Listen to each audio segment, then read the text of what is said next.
Wilhelm Canaris was a high-ranking officer in Hitler's regime, chief of the Abwehr, secretly opposing the evil consuming his nation. Born in 1887, he joined the Imperial Navy, earning a reputation as a disciplined officer, and by World War I, he had made his mark in intelligence work. After World War I, Canaris continued his rise, becoming chief of the Abwehr in 1935, placing him at the heart of Hitler's war machine. Initially, he did not openly oppose Hitler, believing in restoring Germany's pride, but Nazi policies disturbed him, realizing Hitler's path led to moral collapse. Canaris never defected or escaped. He stayed inside the system, using his power in the Abwehr to secretly fight the regime he outwardly served. His mission was driven by conscience, choosing to stand for humanity when it was most dangerous to do so. Canaris surrounded himself with trusted men like Hans Oster and Hans von Donanien, building a secret network within the military. They were soldiers of conscience, quietly resisting the evil growing around them, using Abwehr operations as cover. Canaris and his team forged documents to protect Jews, labeling them as intelligence assets to prevent deportation, smuggling Jewish families across borders, protecting groups from camps, and misleading the Gestapo with false information.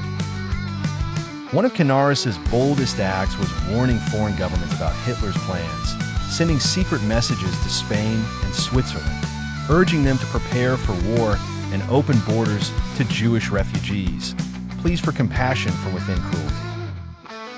In Poland, Canaris objected fiercely to SS mass executions of Jews, arguing against the slaughter in meetings with Nazi leaders, conflicting with powerful men like Himmler, and stopping deportation of Greek Jews by claiming they were vital to military efforts. Though Canaris never publicly attacked Hitler, his actions spoke louder than protests.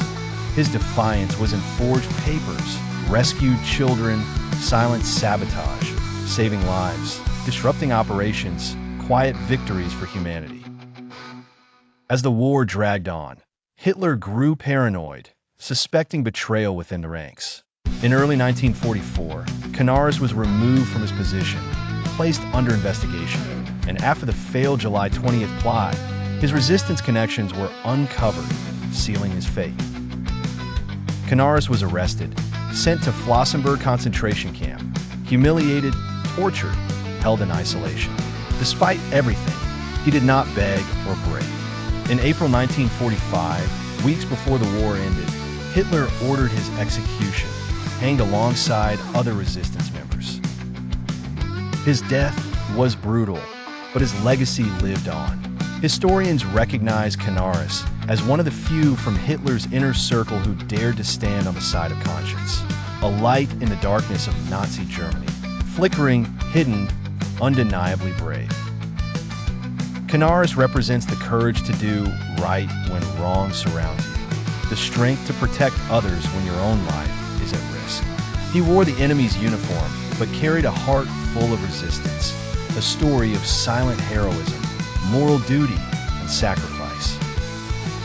Even as the Holocaust unfolded, Canaris' actions saved lives, not by force, but by cleverness, courage, calculated risk, using tools of war to protect peace, lies to save truth, rank for purpose.